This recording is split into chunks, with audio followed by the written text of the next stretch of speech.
until now. Abdinjai, GRTS.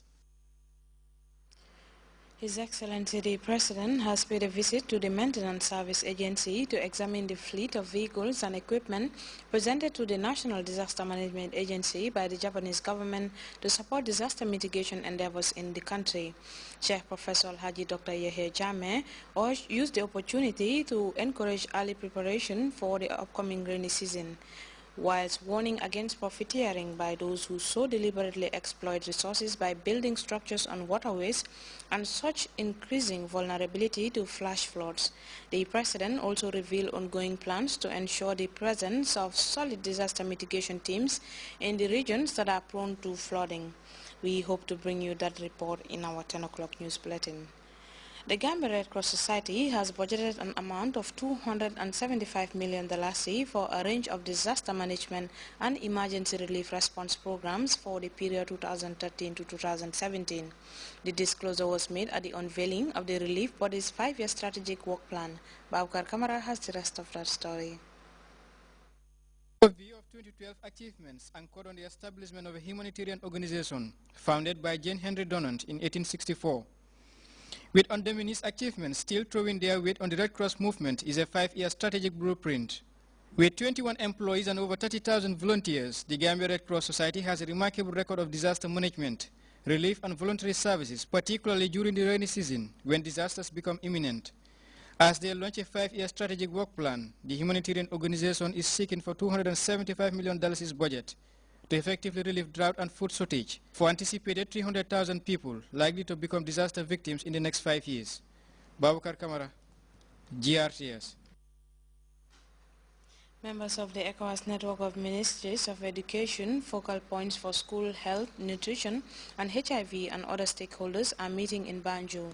The 3-day convergence funded by the Partnership for Child Development and the World Bank is among a host of initiatives capable of ensuring sustainable school feeding programs. Louis Mendy has details in this report.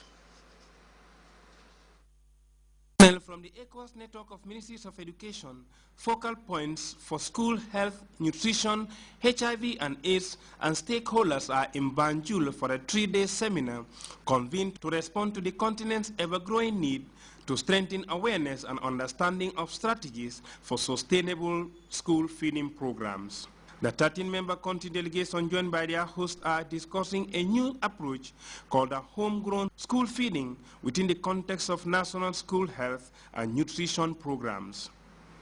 The scheme focuses on links between school feeding and local agriculture and the role of using locally grown foods when designing balanced menus for schools.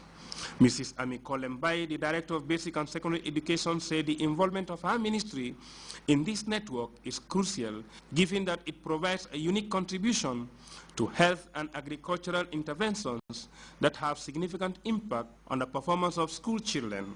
This is premised on the fact that schools provide an excellent environment and opportunity to reach a large number of young people through preventive education initiatives that adequately prepare them with the knowledge and skills needed to make responsible choices about their sexual lives. So this week is about how do we strengthen and support, scale up the programs in the region? How do we work more closely together?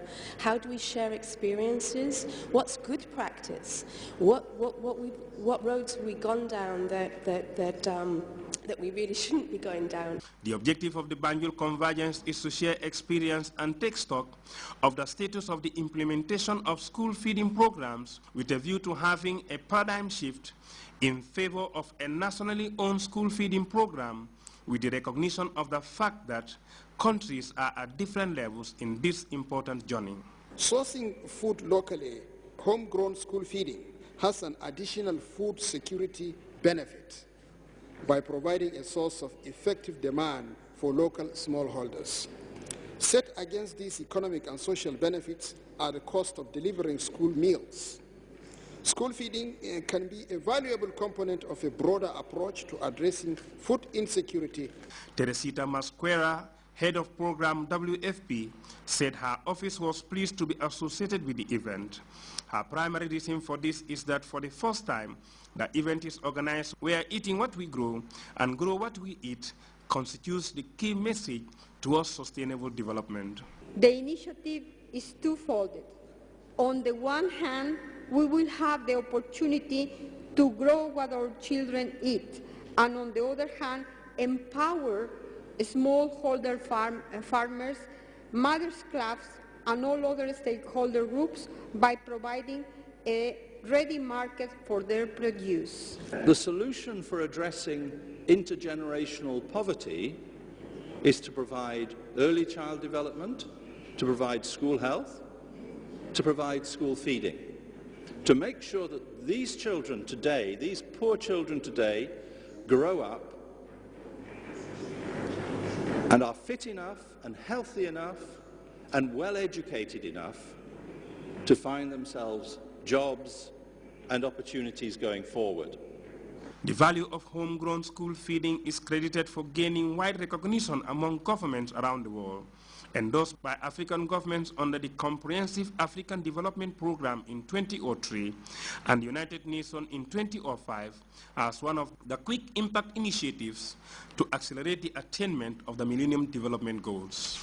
The barriers and actions required to achieve a nationally owned, sustainable homegrown school feeding program and linking this to the broader school health and nutrition package. Having all these personalities from 13 different countries coming together is a clear manifestation of the required commitment of our various governments to take ownership using the multi-sectoral approach.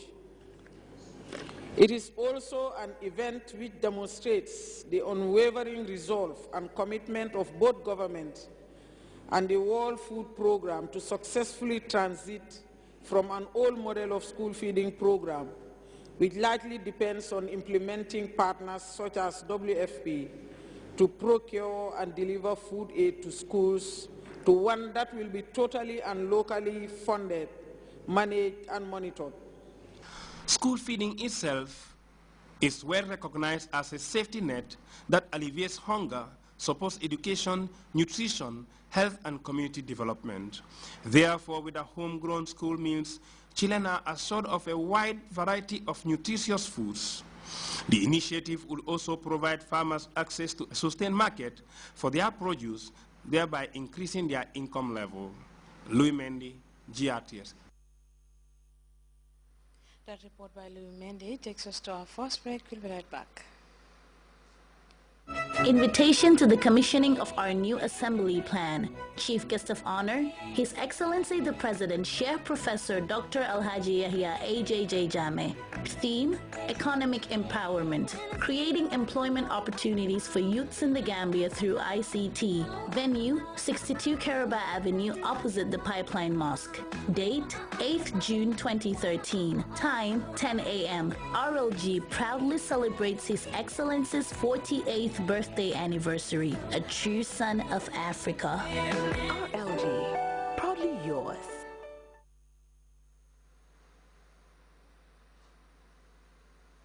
Welcome back. The International Criminal Court in The Hague has suspended the trial of former Ivorian President Laurent Gbagbo, citing lack of enough evidence. Supporters of the former Ivorian leader hailed the move, while opponents of Gbagbo are still optimistically looking forward to seeing the former president face court for alleged charges during his troubled time in office. We have more in this report. Judges at the International Criminal Court have told prosecutors in the case concerning former Ivorian President Laurent Gbagbo that they need to provide more evidence to proceed with the trial. The announcement was viewed as a triumph by Mr. Gbagbo's supporters in Abidjan, who dismissed the charges brought against him as politically motivated. For the moment, this is not even about sentencing him. We're in the middle of gathering evidence to try him. Now the court tells us that there is not enough to do so. So what do you want us to do? All we're going to do is celebrate. The Director General of the Pro-Gbagbo Weekly says that the next step is clear. Something is not right.